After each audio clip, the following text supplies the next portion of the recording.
I'm historian John Meacham. In his final Sunday sermon, days before his death, Martin Luther King Jr. said, "We are tied together in the single garment of destiny. This is the way God's universe is made.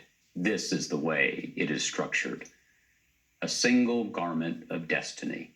We, the people, cannot escape that reality. Nor, as Lincoln taught us, can you and I escape history. And we shouldn't want to, for many of us have been given much: liberty, opportunity, a sense of possibility.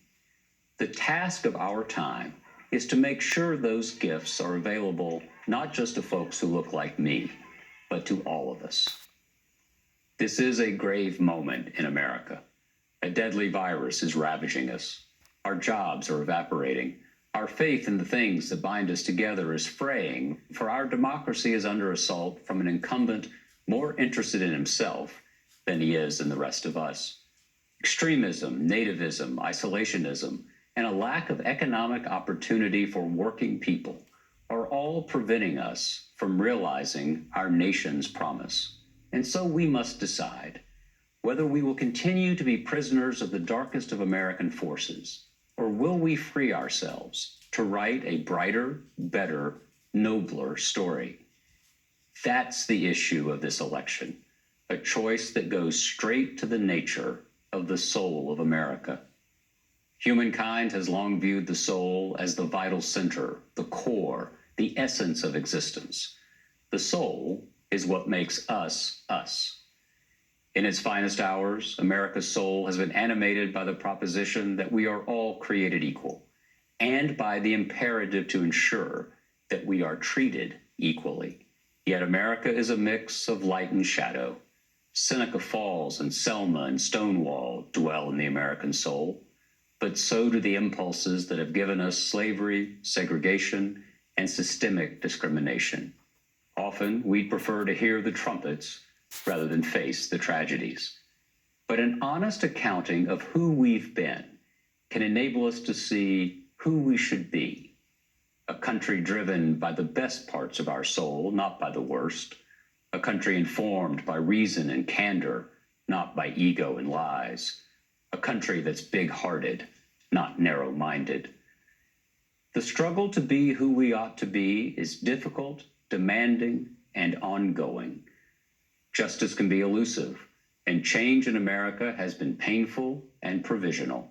The Civil War led to segregation, the New Deal to right-wing reaction, civil rights to white backlash. Yet history, which will surely be our judge, can also be our guide.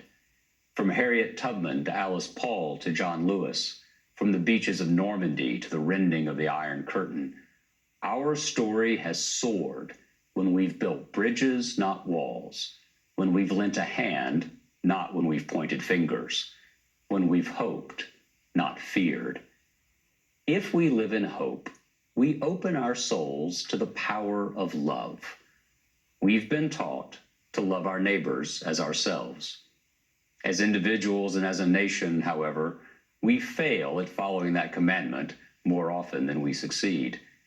But when we fail, we must try again and again and again, for only in trial is progress possible. From Jamestown forward, our story has become fuller and fairer because of people who share a conviction that Dr. King articulated on that Sunday half a century ago. The arc of the moral universe is long, but it bends toward justice. Bending that arc requires all of us. It requires we the people, and it requires a president of the United States with empathy, grace, a big heart, and an open mind. Joe Biden will be such a president. With our voices and our votes, let us now write the next chapter of the American story, one of hope, of love, of justice. If we do so, we might just save our country and our souls.